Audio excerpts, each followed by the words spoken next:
Hello, my name is Martina Esteves. I'll be moderating the next panel, but before we start with our discussion, it's a great pleasure to introduce Isabelle Durand, who's the Vice President of the European Parliament and who will make the opening speech.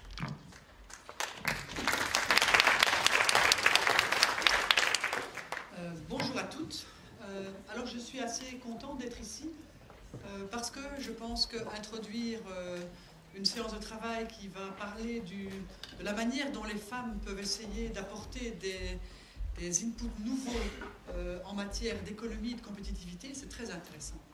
D'abord parce que je pense très sérieusement que quand c'est la crise, on se tourne toujours vers les femmes. C'est quand ça ne va pas bien, quand une situation apparaît comme un peu désespérée, quand une institution perd un peu de sa superbe, comme d'ailleurs les institutions politiques. C'est pas le hasard qu'aujourd'hui, heureusement d'ailleurs, plus de femmes ont accès au mandat politique, pas encore assez, mais en tout cas plus aujourd'hui que par le passé. Mais c'est aussi parce que la politique a perdu un peu de sa superbe, de son pouvoir, de son lustre. Alors on se dit, on fait appel aux femmes. Mais justement, moi, en ce sens, je suis très fière d'être une femme, et je suppose, et je l'espère vous aussi, parce que je pense que, quelque part, nous n'avons pas vraiment besoin de tous ces signes extérieurs. Nous avons surtout besoin de faire des choses de haut niveau, de tous les niveaux, en les mélangeant, en les croisant, je dirais même parfois en les tricotant, parce que nous pensons, et je pense que les femmes sont, en matière politique comme en matière économique, celles qui sans doute détiennent une partie des clés. Pas tout seul, évidemment. Il n'y a pas de raison que les femmes soient meilleures que les hommes. Il n'y a pas de raison que nous fassions des combats contre les hommes. Mais par contre, je pense très sérieusement que nous avons la capacité, là où nous nous investissons, de faire les choses sans doute un peu différemment. Alors, je n'aime pas quand on considère que les femmes s'occupent des matières, je dirais, un peu secondaires, familiales, etc., etc., les hommes prenant les postes lourds. Ce n'est absolument pas vrai. Et je pense que dans tous les postes, qu'ils soient en politique ou dans le monde de l'entreprise, particulièrement régalien, particulièrement structurant, ou au contraire qu'il soit, je dirais, plus dans la finesse et dans la subtilité dans d'autres domaines, je pense qu'à chaque fois, les femmes apportent sans doute une manière et un regard, une façon de faire les choses qui est différente, qui est autre et qui est indispensable aujourd'hui en matière économique. Et pour prendre un exemple, je pense que nous sommes toutes conscientes qu'il nous faut à tout prix créer ou recréer des emplois durables, des emplois pour tous, pour les hommes et pour les femmes, pour les jeunes, que c'est une des questions centrales qui nous est posée dans les 5 ou 10 années qui viennent. Et je m'étonne toujours de voir combien peu de femmes s'engagent de façon entrepreneuriale. Pourquoi est-ce que les femmes ne se lancent pas à créer des entreprises ? Ou en tout cas pas assez. Pourquoi est-ce que les femmes ne disposent pas de la confiance suffisante pour pouvoir lancer des projets ? Je pense que donc nous devons être à leur côté parce que quand elles le font très bien. Et elles incarnent sans doute mieux la multidisciplinarité qui est celle qui est la clé des entreprises qui réussissent. Les entreprises qui réussissent aujourd'hui sont des entreprises qui sortent du modèle de management traditionnel, c'est-à-dire avec des gens bien formés dans les hautes écoles de commerce et qui ont une vision du management bien arrêtée. Je pense que ces modèles ont sans doute, certes, leur pertinence, mais qu'ils ne répondent sans doute plus aux complexités d'un marché du travail qui bouge, de l'évolution technologique, etc., etc. Et donc je crois qu'aujourd'hui, nous devons tout faire pour soutenir et engager des femmes dans le monde entrepreneurial. Elles y ont beaucoup à faire à tous les échelons. Et je prends un petit exemple de créativité. En Belgique, ça s'appelle les mompreneurs. Donc ce n'est pas entrepreneurs, c'est les mompreneurs. Et donc, indépendamment du secteur dans lequel elles s'engagent, la manière dont, entre elles, elles partagent les coûts, les bénéfices, les difficultés, les économies d'échelle, donne des ailes, quelque part, à pas mal de petites entreprises qui ne seraient jamais nées s'il n'y avait pas eu ce réseau de femmes qui les ont portées entre elles. C'est d'ailleurs l'occasion aussi de montrer à quel point il y a une capacité, et surtout ce sont toutes des femmes, généralement de jeunes mères de famille, donc qui ont tout le problème de garder des enfants, etc.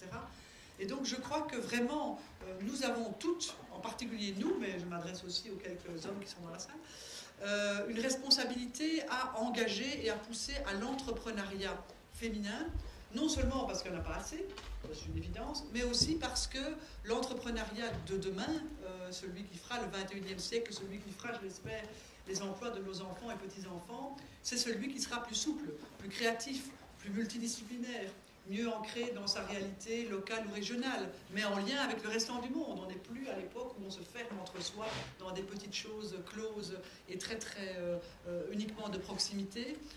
Et je pense que cette approche-là, elle est probablement plus facilement dans les mains des femmes. Et donc je nous invite toutes à engager cette réflexion, pas seulement tout le projet Women in Board, qui est l'idée de développer, d'avoir la présence de femmes dans les boards des entreprises, cotées en bourse. On doit avoir plus de femmes dans les grandes entreprises, évidemment, et les plafonds de verre doivent être crevés.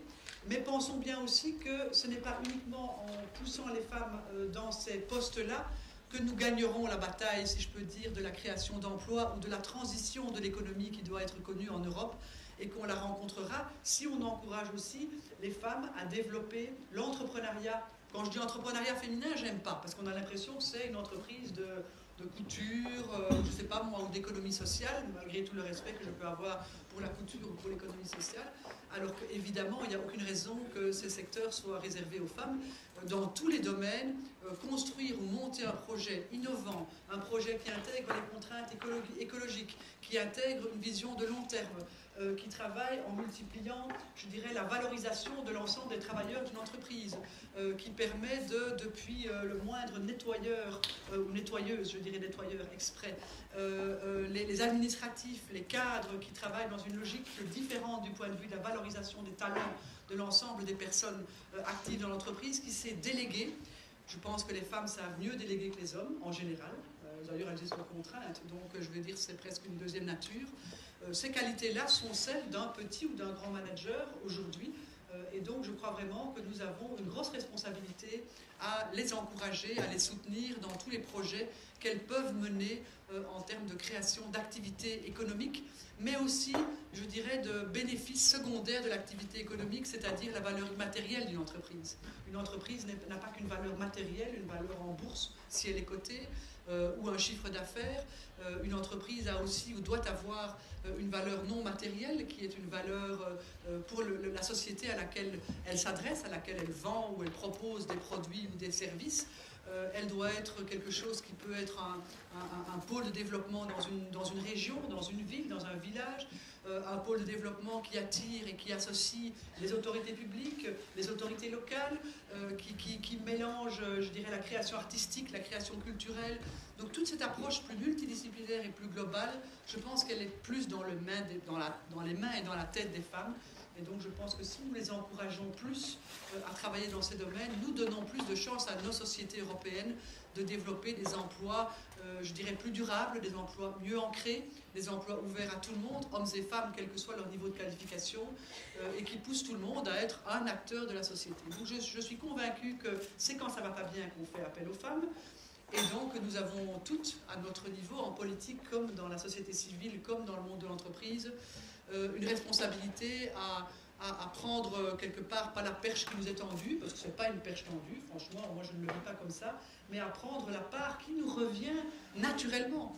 On doit être là à 50% dans tous ces domaines, et donc cette part qui nous revient naturellement, je pense qu'elle peut donner un coup de pouce à la société, elle sera bonne pour tout le monde, y compris pour les hommes d'ailleurs, qui ont tout à gagner à avoir plus de femmes autour d'eux à tous les niveaux de l'entreprise, et que la vision de la compétitivité y gagnera.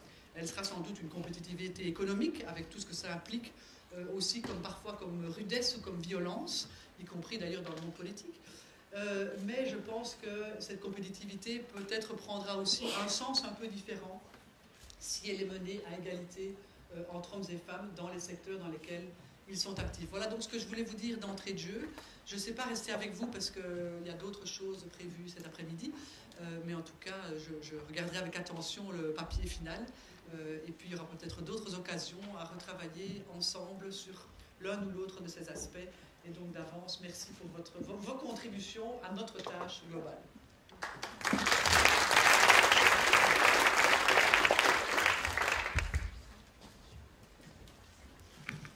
Thank you very much for that quite comprehensive, actually, very, very fast introductory speech. So if I can invite the panel participants to come up and take their seats so we can get started. We have a good hour for debates, and we're hoping to get as many questions from you as possible. So we won't really be doing introductory speeches. We just want to get cut to the chase, get straight into debate.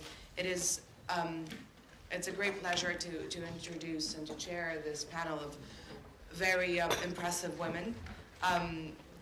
We have been talking about, for the last 4 years really, about Europe's competitiveness crisis, the Eurozone crisis brought to the fore the need for quite deep structural reforms, and perhaps the gender angle in this issue hasn't been explored far enough and as much as it should have been in public dialogue. But we're here to explore that further and to discuss what should be happening on EU but also national level to make sure that there are jobs created and that the European Union returns to growth. So jobs and growth, that's the big headline. Everyone you listen to these days is talking about these two things. And to explore perhaps what women can do, what can be done more by women in that context. So without further ado, I'm very happy to introduce Silvana Koch-Mehren, who's a member of the European Parliament from ALDE, the Liberal group.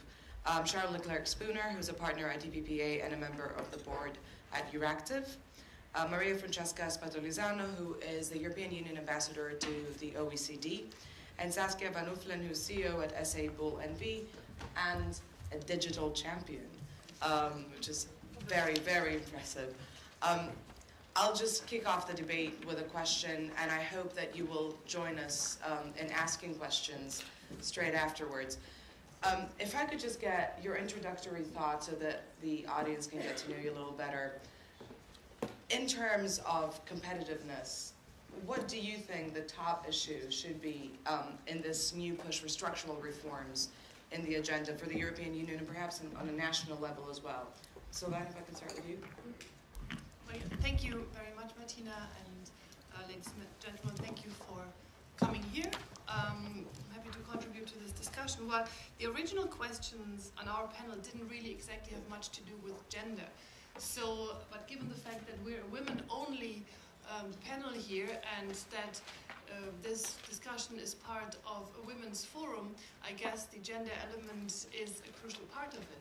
But my initial reaction to how can we boost the growth, how can we reset economy, or how can we re-kick the growth in the economy is let's get rid of all barriers for trade. And this is internally in the European internal market. Why do we still not have a very completed, perfected internal market? Why can't we trade for everything with everything the way that it should be without any hindrance? I think this would increase the growth already, and I don't really exactly see a gender component in that, even though you made the point you might want to make again about who is sitting at the table when negotiating. However, and then secondly is, we are an aging society. We become less and less compared in numbers compared to other parts of the world, and that's why one of the many reasons we have many free trade agreements with other parts of the world, which again will have growth aspects then in the EU. So those two big policy areas are EU competencies, so the EU can do something about it. And in my belief, they would create growth and also economic repowering of Europe. Now, just one element to the gender aspect. As I said, that mentioned already that we are an aging society.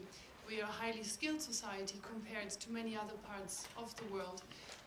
I believe it's an enormous waste and risk that Europe takes by not including the full potential of its society into the labor market.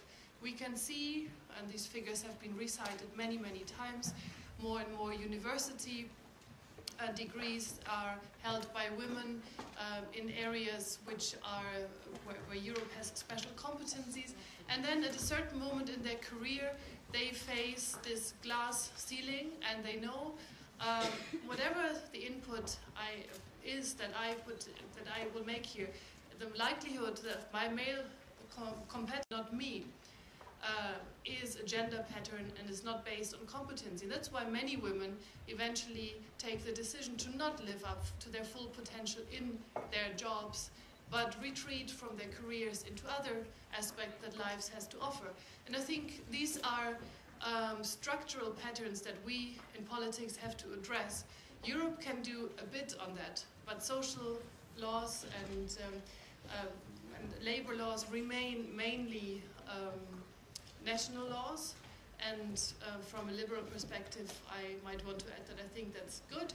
However, some of the elements that we can do, and I was the rapporteur of my group on the quota legislation for boardrooms, I think these are more symbolic, but quite powerful symbolic bits of legislation that Europe can do, which then makes the issue of gender equality in the business world a boardroom issue. It's not about those few hundred or few thousand women who will eventually join the board. It's about the whole discussion and the dynamics that are started by a legislative piece like that. I don't want to take up too much time, but thanks for giving the floor. That's great. Before I get told off, it would be amazing if people tweeted their thoughts, questions, etc., and they can be all aggregated by using a hashtag, which is basically the acronym WFEU14. So if you want to tweet about this panel, please add this hashtag. It's quite brief, WFEU14, so they can all come together. Thanks so much for your introduction, Silvana. And indeed, Sharon, you have some thoughts on trade and on the style of negotiation. If you could touch on that. Thank you. Indeed, I'm glad that you made the point that it's extremely important to complete the internal market, and that the EU's main role, I mean not main role, but a critical role for being competitive is in its role in trade negotiations. We live in a global economy. Everything that you touch, that you wear, it's come from many countries, not just one, many parts of the globe. And so therefore we need to recognize that and change the approach to legislation and to negotiations, to dealing with other countries outside of the EU, so that we get the world that we want, not the world that we don't want. And it strikes me that there's a need to change the approach with which the EU and the US. I've been chairing the Trade Committee of the American Chamber of Commerce to the EU for 6 years. So I've been dealing a lot with both the US negotiators and the EU negotiators, and both have the same problem. Both think that they've got the answer, that they've done it before, that they know how to move forward. And what are we going to do now? We have two big bulls negotiating with each other.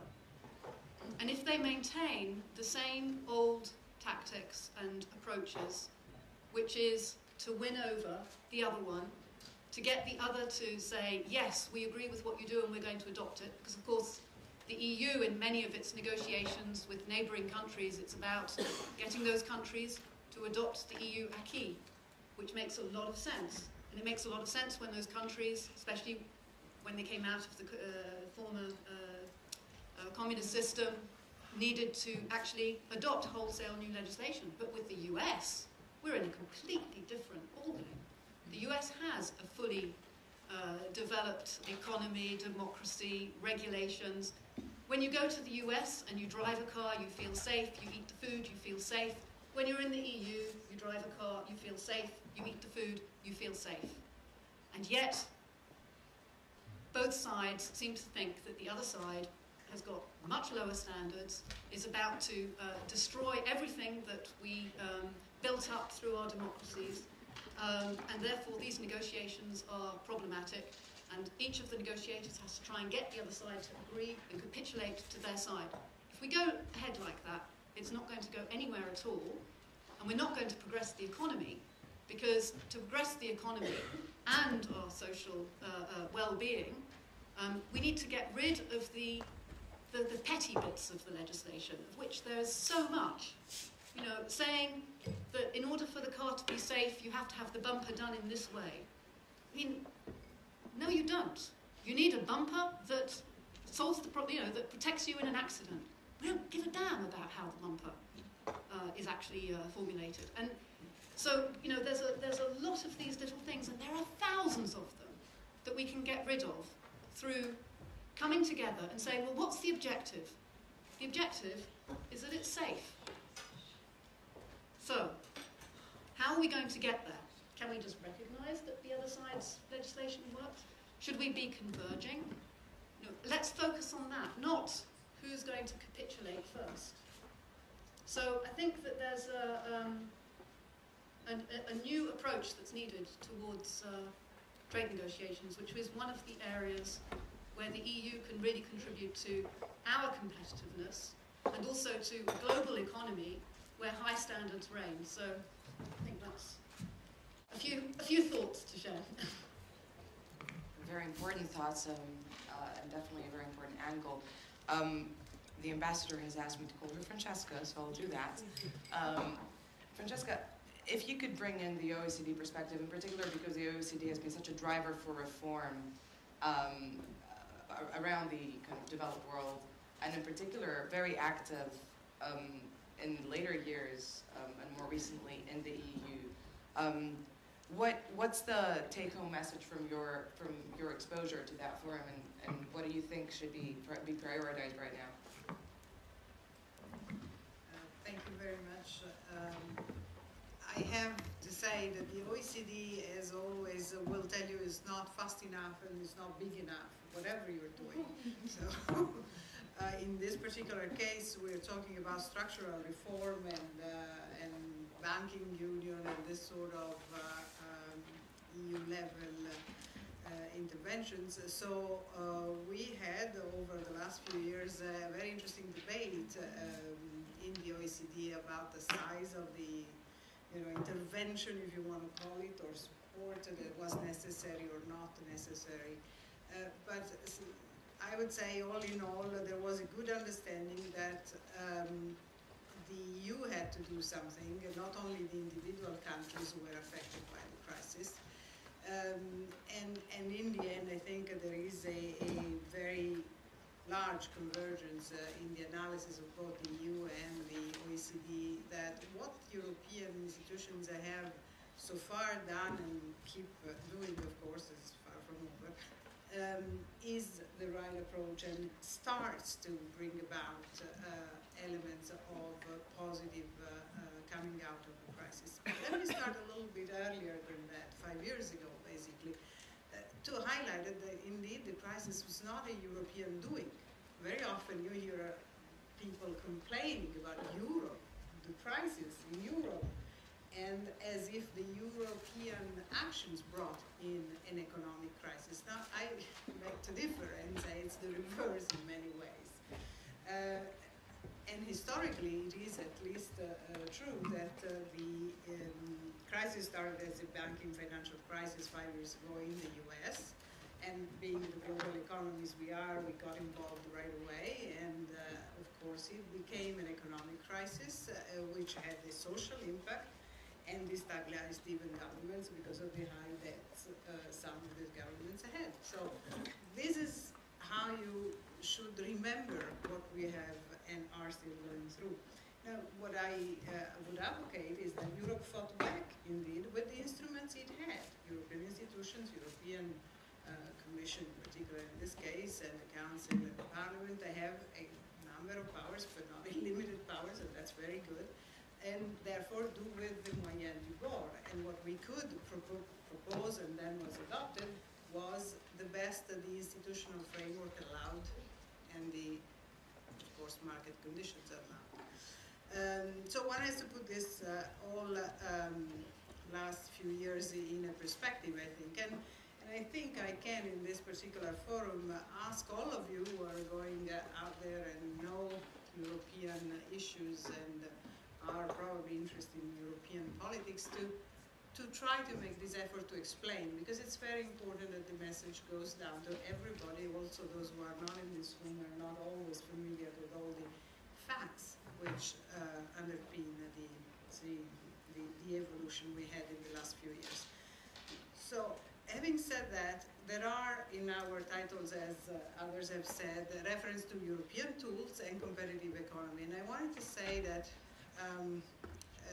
competitive economy is necessary, of course. But we also aim, as European Union institutions, at an inclusive and sustainable economy, so that the recovery will be lasting, and possibly we don't hit the same wall in 10 years' time or some time near in the future. Maybe we will have another crisis, but if possible, for different reasons. We have learned something. and here comes, together with the economic and financial measures that I was referring to, also the proposals, which is part of the European package, to have policy which address the social issues involved, of course, and consequence of the crisis. Just to mention one, I will refer to the social investment package, which was released in February 2013, and is a set of measures of guidance for member states to improve the efficiency of social protection systems. Because of course having less money means you still want to do some action in that area, but you have to be more efficient with the money you have, and this sort of things. I will also add that, of course, there are, when I say we, it's a very indistinct but varied set of actors. We, the European institutions, have certain roles, but member states have the, in particular in the social area and labor area, the prerogative to adopt the measures, to implement the measures. It's still national competence, basically, to a large extent. So we have to work hands in hands, and that's what we try to do for these measures to have an impact on real life. Thank you very much, Francesca. Saskia, we were talking earlier about the potential that the digital economy has to push Europe out of this rut that it's found itself in. Would you tell us a few words about what you think the role of the digital agenda should be, and perhaps, if you want, what role women can play within that? Thank you, and I try to be complimentary with what has been said, because I think reforms are pretty important and can surely help, but I know some of the faces in this room, and I think this is not the public I have to convince that we need to have a gender balance in the economy in order to turn it around. So if I would be at your place, then I would say, what kind of takeaway should I have this afternoon in being here? And I think Isabel mentioned it's trust. And if there is one thing we don't have as female persons is trust and self-confidence. We always ask 50 reasons why it can't be done, we ourselves.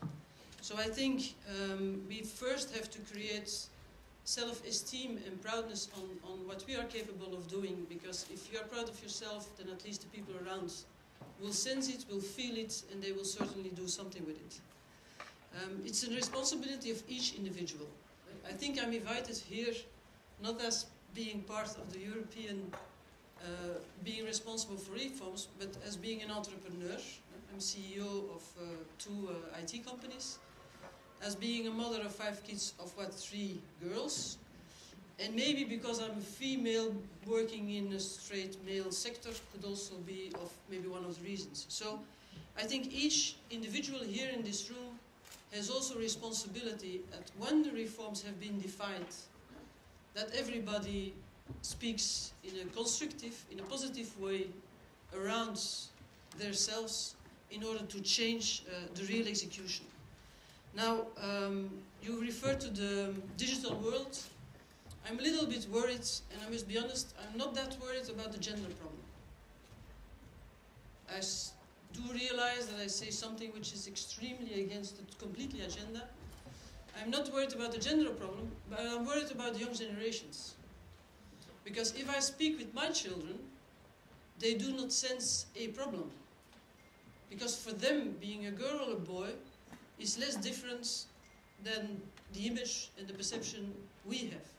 So I would recommend everybody to start influencing them and making a problem they are not living today. But creating an environment where it's a girl or a boy, but everybody can explore their competences with the right level of positivism and of support of the people around them. And I think that's an important, because as being an entrepreneur, it's not a world of the big boss is saying to the small boss, who's saying to the smaller boss, and somebody is executing. We're having more flat organizations.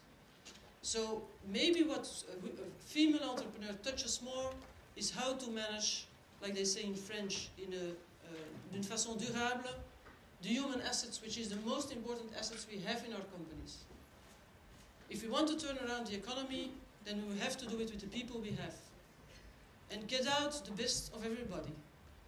But certainly also being realized that we will not have a public of average age which is in the room, but we will have 4 generations to manage at the same time. So it's the grandmother, the mother, the grandchild, and how do you call it, the child of the grandchild? That's the reality in the companies. That's the reality in the economy. And they are different, because the young ones are born in a digital world. Because they know everything. They think they know everything. They do not have any experience, but we have to be there to decide now on reforms, to decide now on rules and regulations, which protect them, at least concerning how do I have to live in the digital world, and how can I be successful in creating a company, in supporting and working in a professional environment. It's requesting a long-term vision, and I'm taking the words of Isabelle Durand again. It's taking a long-term vision. It's taking innovative. We can, to optimize the costs, if I'm asked by my shareholder to optimize the cost, the easiest thing I can do, I limit costs. And that's what we had as a discussion in the preparation. Then we first cancel the contracts of the women because they're less expensive to get them out. So, but this is not on a long-term vision. This is not going to help to turn around the economy. We have to rethink our business. We have to rethink and recreate our business model, which is completely different than just getting costs out of an organization. So my recommendation as being outside of Europe is take action now.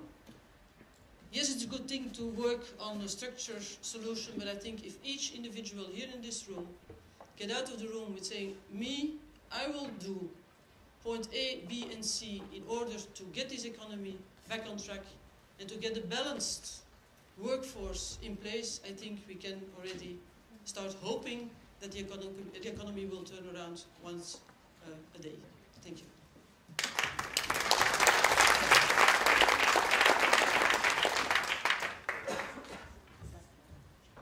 Sorry? Right, thank you so much, ladies, for your original kind of introductions to your thoughts. I think that gives us plenty of food for thought and hopefully plenty of space for debate. Can I get questions from the room for these very impressive women, or would you prefer if I started and hopefully you'll get warmed up? Are there any questions at this stage from the audience? If I could just please ask you to identify yourself and, if possible, to keep it short, and let us know if you want someone specific to be answering your question. Thank you. Thank you very much for giving me the floor. I'm Grace Attar. I come from the European Economic and Social Committee, down the road, actually.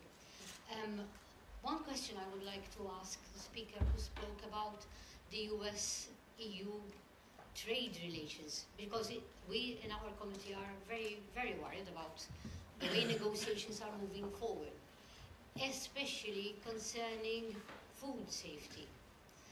Perhaps we as women are more conscious of these issues, and perhaps you can elaborate a little bit on this issue. You mentioned a number of different ways of dealing with them. Perhaps you can enlighten us a bit on it. Very briefly for the last speaker, the Commission has come up, in line with what you were saying, with the open education system. Can you perhaps give us a little your views on it? Thank you. Thank you very much. I'm actually going to take one question at a time, so if I could ask Sharon first to respond.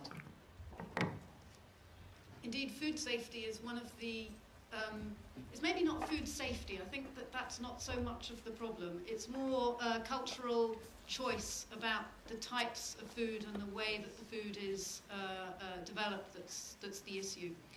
actually, as we're sitting here, I believe that there's a debate in another room in this building with Food Drink Europe and Copa-Cogeca, the food industry and the farmer and co-op organisations, precisely on this topic, because indeed it is a very difficult one to address because of the cultural differences. And I think that there's a real need, and here I suppose the female approach comes into this, to build real understanding of what is driving the, I would say, the prejudices that exist between the EU and the US about food safety. How much of it is a real problem? How much of it is a perceived problem? Have we and are we really looking at the evidence? Can we check our assumptions?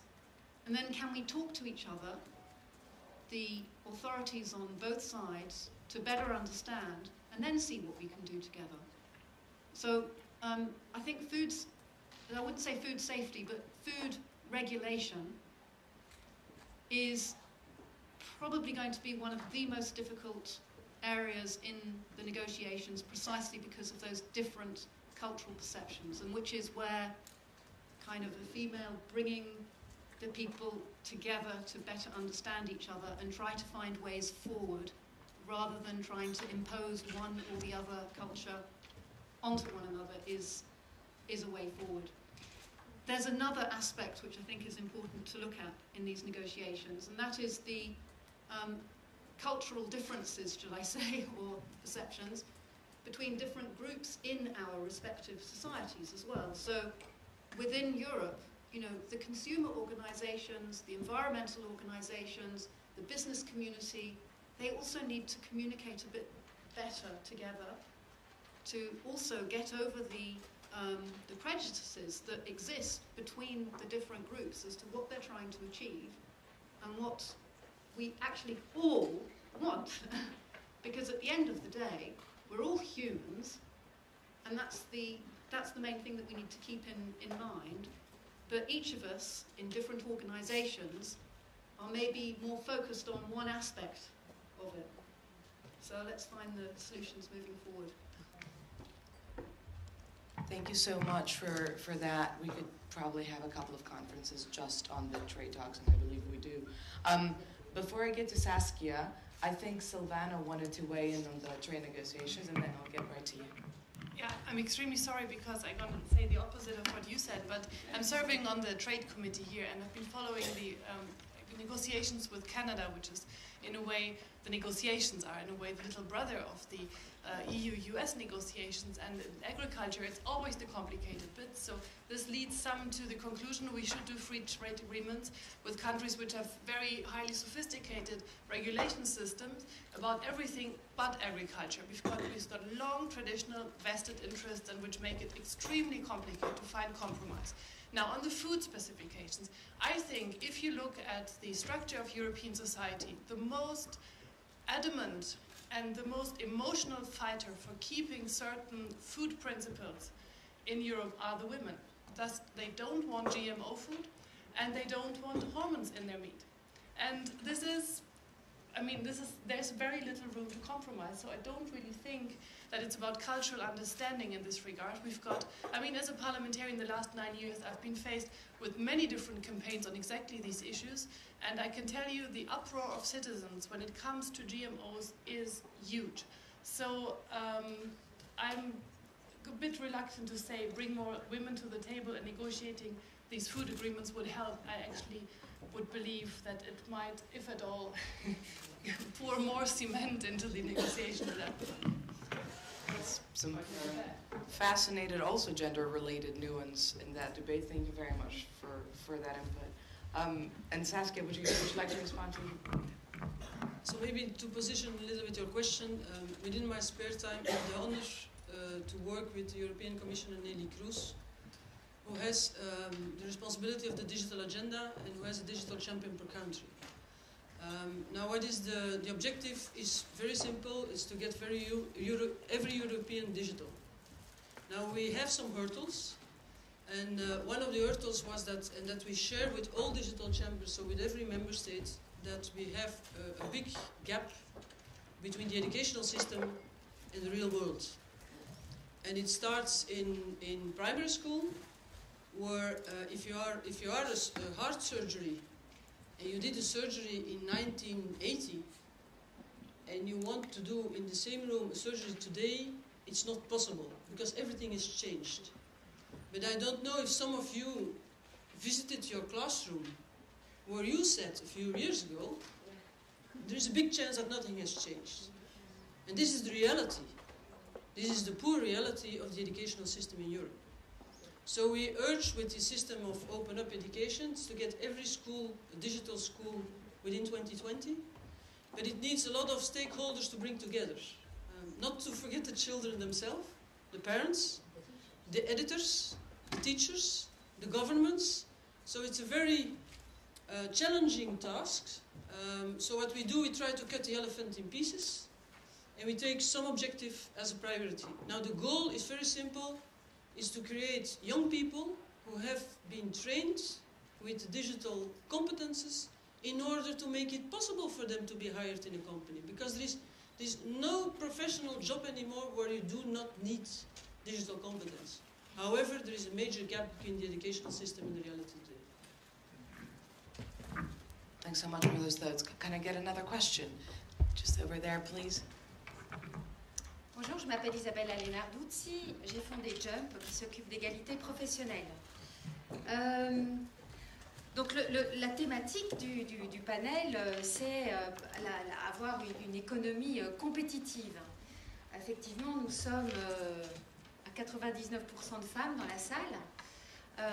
Et donc, c'est comment compter sur les femmes pour avoir une économie plus compétitive. Ce qui est ahurissant, c'est que même en pleine crise, on ne parle jamais de l'importance du travail des femmes et qu'on sait très bien, même Goldman Sachs le dit, il ne faut pas demander, c'est qu'à partir du moment où les femmes travaillent autant que les hommes, c'est-à-dire aussi nombreuses et autant d'heures et à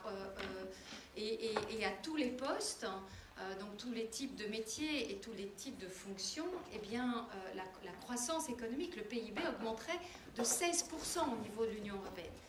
Et personne ne parle jamais de ça. Donc ça, je pense que c'est très important que dans un hémicycle comme celui-ci, que ce soit rappelé. Une chose aussi importante, c'est l'entrepreneuriat féminin qu'Isabelle Durand n'aime pas parce que ça lui fait penser à la couture. Zut, alors moi je vous assure, je ne fais pas de couture. C'est un peu embêtant, mais je pense que justement il faut changer la vision de ça. Ce qui est dramatique, c'est qu'on n'a pas de statistiques. On sait que globalement en Europe, il y a à peu près une femme sur 3 qui a un statut d'indépendant. On peut appeler ça de freelance. Par contre, on ne sait absolument pas, parmi les entreprises, donc avec des structures juridiques, combien sont gérées par un actionnariat féminin. Donc on ne sait pas combien de femmes patrons il y a d'entreprises. Il n'y a que des statistiques américaines, mais qui sont très partielles et qui sont juste absolument dramatiques. Ce serait moins de 10% des entreprises. Donc, You're getting to your question, I hope. It's very interesting. Oui, non, je pense que c'est important parce qu'on parle de mesures de l'Union européenne. Je ne sais pas si vous connaissez Act for Growth. Je ne sais pas si Maddy ou Ellie sont dans la salle. Non, elles ne le sont pas malheureusement. Si vous pouvez aller sur Act for Growth, ils ont besoin, c'est une pétition européenne, ils ont besoin de signatures. Et ils demandent d'avoir, par exemple, au niveau de l'Union européenne, un vrai budget pour l'entrepreneuriat européen. Is that a question? I'm really sorry. I don't mean to be rude. I just really need to get to your question. Oui, ma question, c'est de savoir alors quelles sont, d'après vous, les mesures que pourrait prendre l'Union européenne pour justement booster la participation économique des femmes. Et là, il y a deux questions en une. C'est participation économique, ça veut dire entrepreneuriat féminin aussi, mais pas uniquement. Merci. Thank you. Ladies, anyone up for tackling what actively the EU could do to increase female participation in the labor force? We'll take the ambassador. Oh, Francesca, sorry. I think it is inevitably on me to say, we know that. And there are measures which are proposed. We are not waiting to propose measures. There are measures proposed, and they do what all the legislative initiatives do, take some time. But as I was mentioning before, this is only a framework at European level. When you touch on things like childcare and this kind of things, it's member states who have to implement it. We put the money, we put the framework at European level, we encourage, we monitor, we edit the report, we publish reports which say, here you should do more. Even in the new economic framework, which is the European semester, these measures are taken into account, so it's a further way to put pressure on member states, but that's what happens. It takes some time. Now there is another kind of measure which is also very important, is taxation. You incentivize or disincentivize certain kind of jobs which are often taken by women, or taxing family versus individuals. There are a lot of instruments, and they depend on a number of, combination of will in council whether you adopt them or not. But it's not as if we're waiting to be told do something to bring women to work. The other thing I can say is that you're very right about the figures, the 16%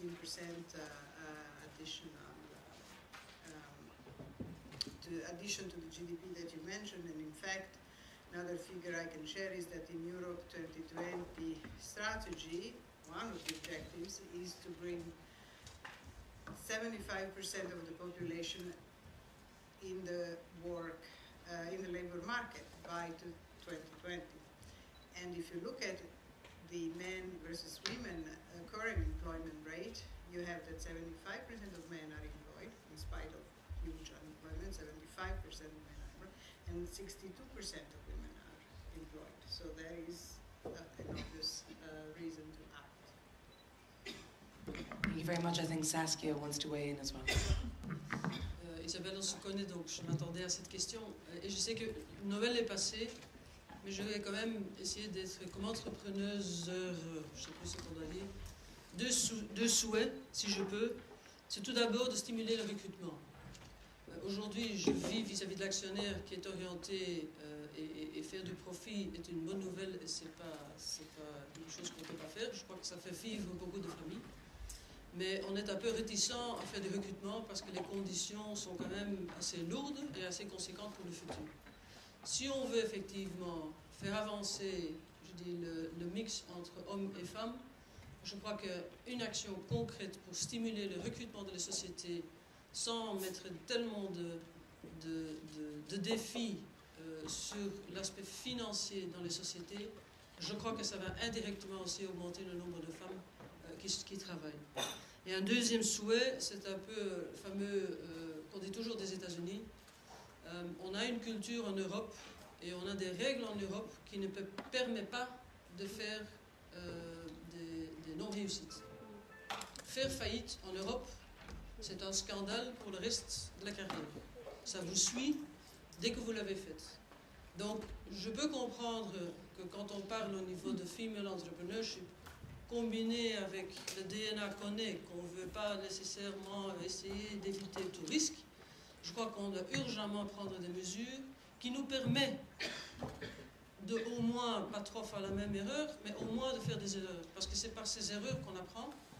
Mais si on est déjà puni des jeunes enfants et des jeunes filles qui essayent, avec les compétences qu'ils ont, de créer une société, de réussir, ben effectivement, on ne peut pas dire qu'on est vraiment pour stimuler l'économie et stimuler l'entrepreneurship. Thank you very much for that. I think that may have something to do with women's access to finance, which, I mean, people are finding increasingly difficult these days anyway because of the credit squeeze and the very tight lending conditions across the European Union. And it may be even more so for women. Maybe that's something for another panel. But I think Silvana also wanted to say a few words on this question. Just a very few words, because it was also a question about what can the EU do, and the European Parliament obviously is thinking a lot about this, passing a lot of resolutions and also doing some legislation on that. And while it is mainly remaining member state issue, said that before. I think what Saskia said, it's a lot about mentality change, and in this way the EU can do a lot also in an area where it doesn't really have very deep legislative competencies. And I mean, what you said is like basically not always discuss about kind of what happened in the past and where we're coming from, but where do we want to go? What are our dreams? What do we want to achieve? And always to stand up one more time than you fell down. This is kind of the attitude, the spirit, and not always reflect on the problems and say, oh, this doesn't go, and nobody ever did that before, not even for a woman. This is something, obviously, discussions we can stimulate from the European level by also showing best case practices. And showing what worked positively in one country and why don't you other EU countries become ambitious to achieve the same. This is something the EU can do. And then again, it's a lot about role models as well, and that's why I think this quota legislation for non-executive boardrooms is important. Now, everybody has an opinion about that, and that's good, because this means it touches a nerve. It doesn't mean that it's a very important piece of legislation, but it means that it goes to the substance of thinking.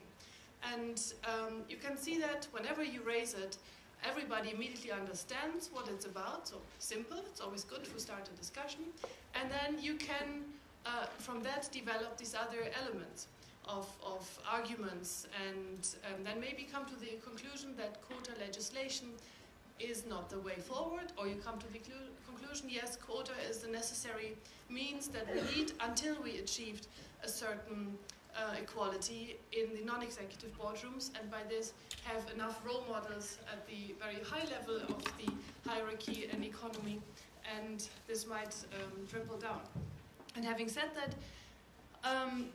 I mean, there have been always interesting reasons of why women shouldn't be in those leading positions, and this goes the same for politics like for business. First, there were the biological reasons that women just couldn't sit through very long meetings, their bladder would be too small. These are serious arguments that have been used. Then it was about educational issues, that women just lack the education and the competencies. That's answered and cleared out as well. And now it's about the preference, that women don't really want that they might not want such a stressful job, that they might not want to be out there and face that tough competition. Well, surely not every man wants that. And but what counts for sports, nobody ever questions female competitors in Olympic Games, that they would have a lack of competitions, competitive sense, or that they wouldn't be tough enough to go through that enduring training. But it's also interesting to see in politics that the majority of assistants of politicians are women, and very often they've got longer working hours than the politicians themselves. But they're not asked if maybe the job of an assistant is too tough, whereas politicians are asked, do you really want to do that? Isn't that maybe a bit tough for a woman? How do you manage to see your kids? And so on and so on. We all, I guess, have been there in one way or the other. So what I think was important then from an EU level, when we pass legislation like the quota legislation, that we also serve as a best practice example. And what we can see now, that all political parties putting forward their top candidates, it's how many women so far? 0. And this, I think, is significant. Again, it's the male testosterone kicking in. And so we have started, the European Women's Lobby started a campaign which is called the 50-50 campaign, that the top positions on the EU level politics here in Parliament and also in Commission and Council should be shared 50-50 between men and women. Now, if we arrive at 50-50, let's bet on that, but at least we have to follow that argument of not being the forgotten majority once more when it comes to distribution of political power positions. Before I go back to the audience and a question, I have a question that may be slightly controversial.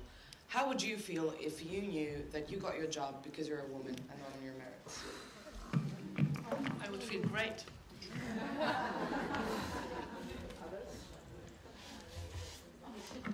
One should not forget that not all the men got their job because they're great.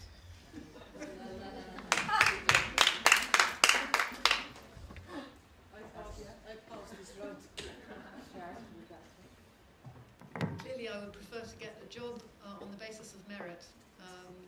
But above all, I think that it's it's important not to be kept down because of being a woman, even though you have the merit. Thanks very much for Could you next time ask an all-male panel the question as well? Yeah. Sure, no, absolutely. If I get an all-male panel, I get them a lot actually. I'm sure that doesn't surprise you.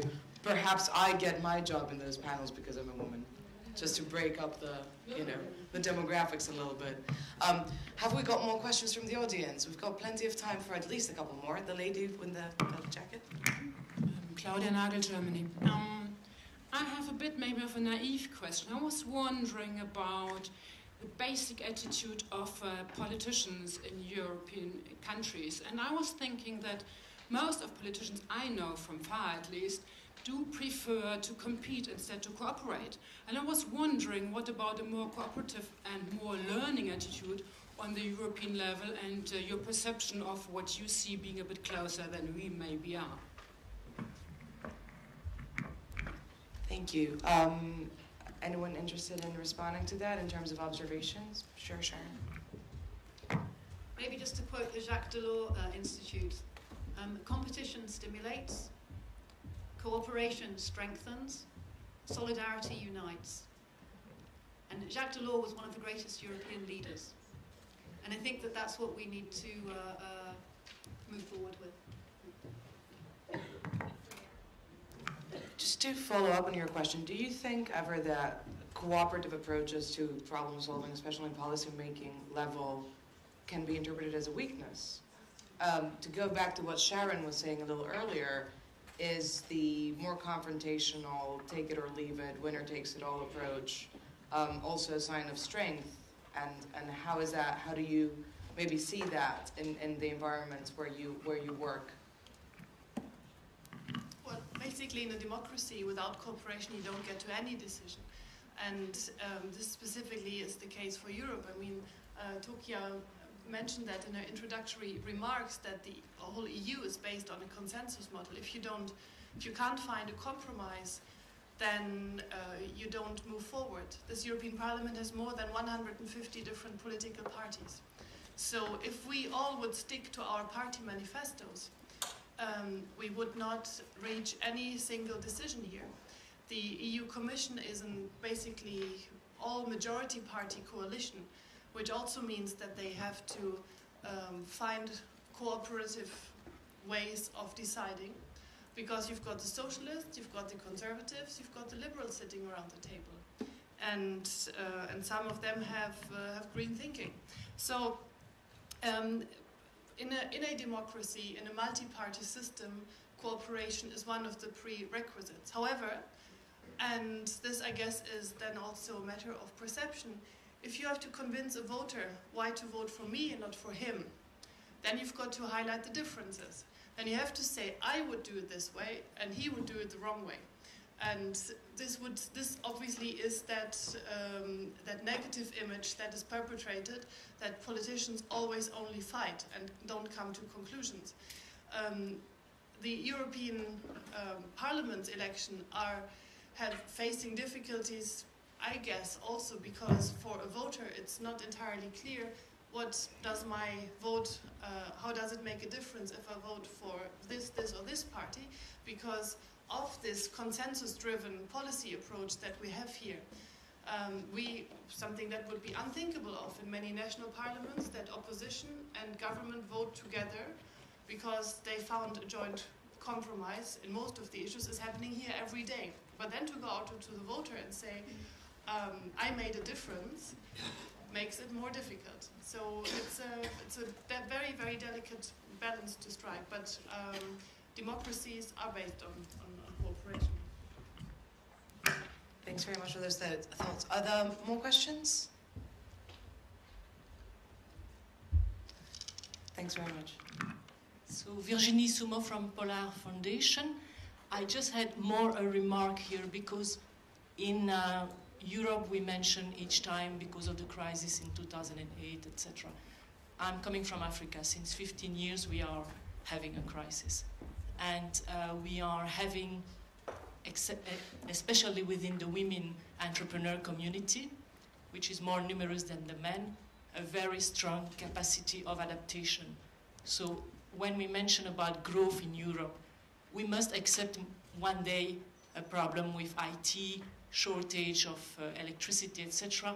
Where are we going with this digital world if we cannot adapt quickly?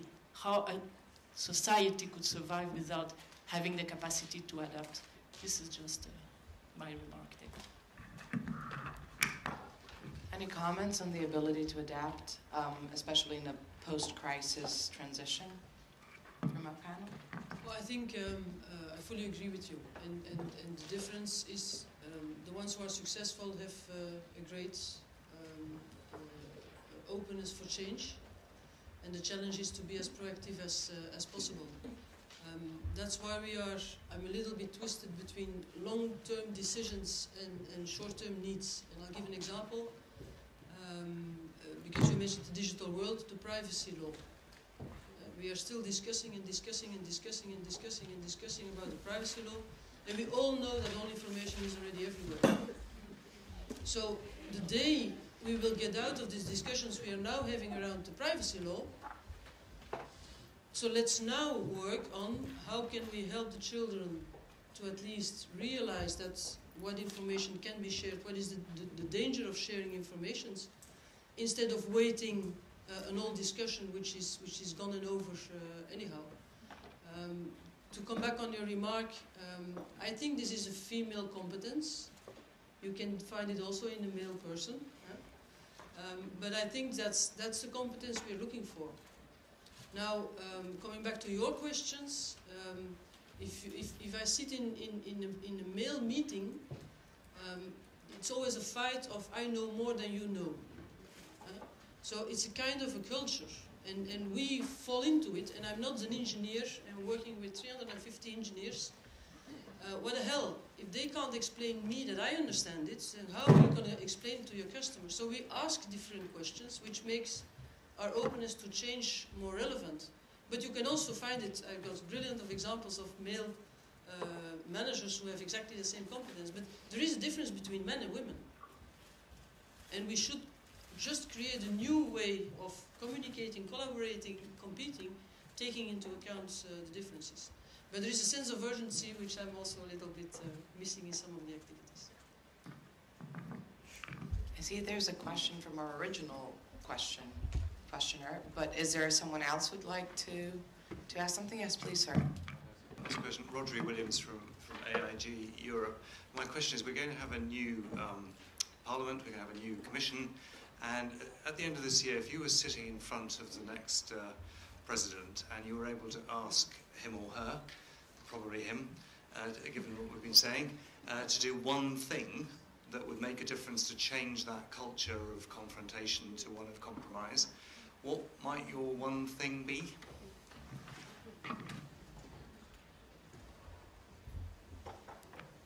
Anyone? I will be the last person they will ask, so, but anyhow. If I had a dream, I would ask for a balance. A balance in all you do. A balance in investments, a balance in retention, a balance in cost control, a balance in human assets which are mixed, a balance in collaborating between the European countries. And as long as you, at all points discussed, you can't prove you have the right balance, then there's something wrong. Thanks very much. Let's get to that question again. Just a short question, if the members of the panel wish to reply. Can any one of you tell us how many men in your life were supportive, were an asset to your progress in whatever you wanted to do? Or perhaps you want to give us a particular example of one particular man who, boosted you in one way or another. And maybe we should change a bit our attitude and look at how can we positively encourage men to promote us after all. I think it's often said that all men have mothers. So it was slightly personal. Who wants to respond? First, I hope my husband, because let's be honest, we can discuss about a professional career, but having 5 children, lucky we can do it together, otherwise it's impossible. So I've got a lot of esteem of the one-parent families, and that's also male. There are more men having responsible for children. So if we can't find female CEOs because they have to find a balance, we're pretty Houston, we have a problem because we will not find male CEOs neither anymore. So first I would say my husband. Secondly, I think I've been lucky. Because I've in all my career, when I think about it, I've always met men who had an open mind, have created the opportunity, but there is maybe one thing, if I see now female people working for me, there is a train going into the station, you have to be very fast. If there is an opportunity, grab it and jump on it. Because you can create a male surrounding giving you the opportunities, but if the person doesn't take the opportunities, then the train is gone. And that's depending on each individual message. I totally agree with what you said. Both accounts. A supportive spouse is important. You can't do it otherwise, really. And you have to be willing yourself to jump on the occasion. But I would also add that in my case, it was the awareness from a very young age that I had to be my own person if I wanted to have choices. Otherwise, I would have been confined into a path which was given to me. And since I was a little bit on the curious side, and I wanted to see the world, that was a big spring, a big motivation.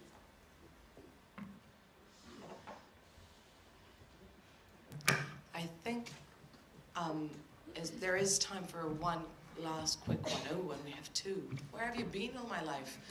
Okay, well, let's start here and see if we can steal 5 minutes. Hi, I'm Pauline from Bruegel. For those who don't know it, it's an economic think tank. We often have internal discussions about why the world of economics is so populated by men, as Martina knows. And one of the the issues that arise pretty often in those conversations is the number of women that actually get out of, let's say, a PhD program in economics. And so it's not only about setting goals in terms of, equality and the 50-50 rule, but also to address problems in education. And I was wondering if you could talk maybe a bit about that. I mean, do you see still a problem in the education system in Europe? And I'm sure it varies according to countries. And are there policies that we can put in place at the European level to address those? That's a great point, and we really saw it with the issue of central bank governors. And there was a big debate started here by Sharon Bowles about how many women there are on central bank boards, and we just got the first woman on the European Central Bank Governing Council. Anyone want to take that? Maybe Francesca, that's one for you? No? Oh, Silvana, sure thing. Well, I think when it comes to university graduates, there's no need to worry anymore.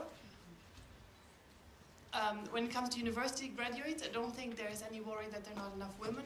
On the contrary, Viviane Reding had called on most of the top universities around the world to create this database of board-ready women.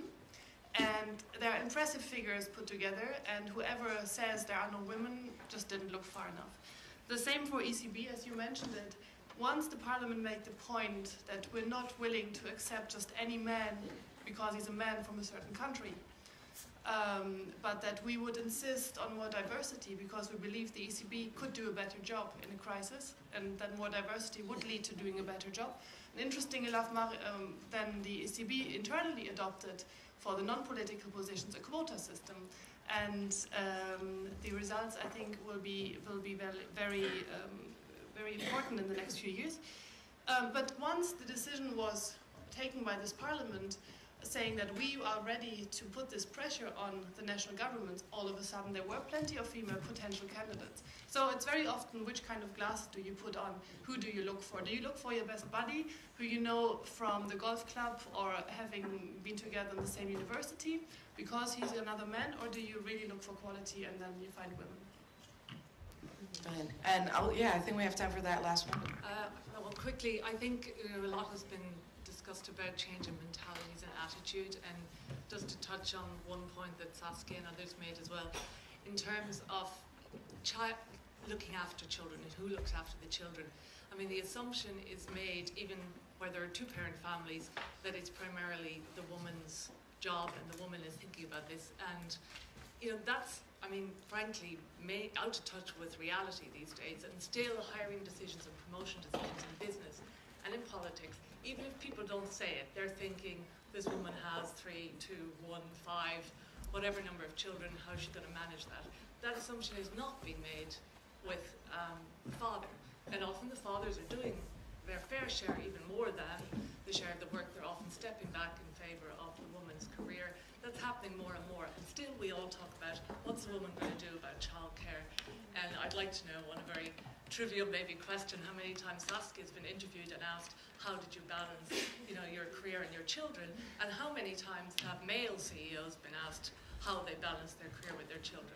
So I think we're kind of out of touch with the reality in the attitudes to childcare. It's a fascinating observation that perhaps the development in the private sphere is just faster than that seeping through public perceptions. I just want to comment on your come back on generations. So don't forget that we have 4 generations, and the boomer is thinking different when we talk about career. You start and you end at the top, and then you take your pension. The youngest, they want to do every 6 to 9 months, they want to experience something else. So all legal firms who have a very career path which is very clearly defined, they have the same arguments. We can't find any young female lawyers who want to stay long enough. Now, to come back with numbers and being concrete, in the companies I'm working for, in the young generation, I have as much men, and I'm working for Belgian companies, so let's get that straight. I've got as much men taking parental leave than women. So to come back onto your point, it's not a women's problem anymore. It's a society who has been evolving to a certain reality.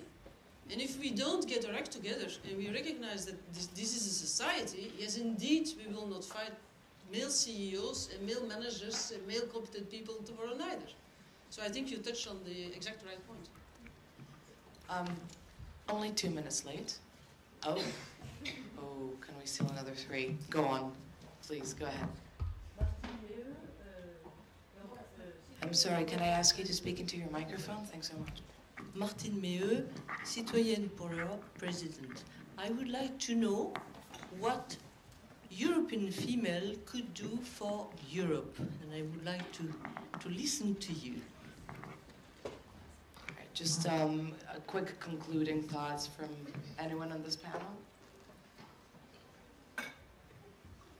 I really don't know, to be honest with you. I mean, I'm not.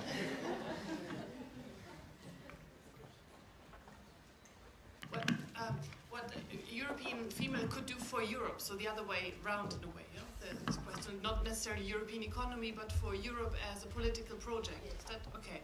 Well, I think everybody, male or female, can also there put on different glasses and look at what does Europe bring us as variety and richness and opportunities. And whenever you travel, or at least whenever I travel outside Europe, I'm really happy to come back to Europe and know that I live here.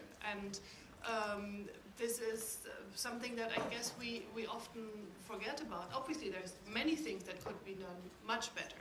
I don't want to talk that down or make that smaller, but just to say what kind of everything that if you have a neighbor or a friend who says, I like this or that film, and then you say, look, the diversity of Europe in that film, or it wouldn't have been possible to make that film without European funds. Or you talk about how great the steak is, and then you say, yeah, and the reason why you feel good tomorrow as well is because of food safety that comes through you. Anyways, there are a lot of little things which I think when you begin to try to find the angle which Europe plays in it, you can find a positive one, and this you could do for Europe without again, I want to stress that saying that there are not many issues that Europe could be doing much better than it does today. I think we have, oh, come on, just one last comment. I'm going to fool for audience participation. Just to help on the answer, because I'm also a member of the European Parliament, Ines Ayala Sender from the Socialist and Democrat group, just to, from my experience as, thank you, from my experience as a Spanish member, we started in 86 when we came into the Union, and we were just looking at Europe as our equality model. Because in Spain, a machista country, as you very well known, and then we were able, working very hard with our comrades and sisters here in Parliament and in all the institutions, to be able to, in 2007, to be able to adopt the law on equality for women, which was one of the more advanced. That it was a cycle. We started just looking at Europe as our model for equality and women rights, and then we were able, in some years of militancy with our sisters in the Parliament and institutions, to be able to give back one of the law for equality for rights to women that was a model for the other member states, and even for Mrs. Reding for his proposal on the participation of women in the Council of Administration of. Thank you very much. Right, I think I'm being told that we need to stop talking now. Thank you so much for your attention and for your thoughts. We will no doubt be returning to this on a regular basis, and I really hope that we do. And big thanks to the panelists this morning, and I hope you enjoy the rest of your day. I'm sure it's going to be fascinating.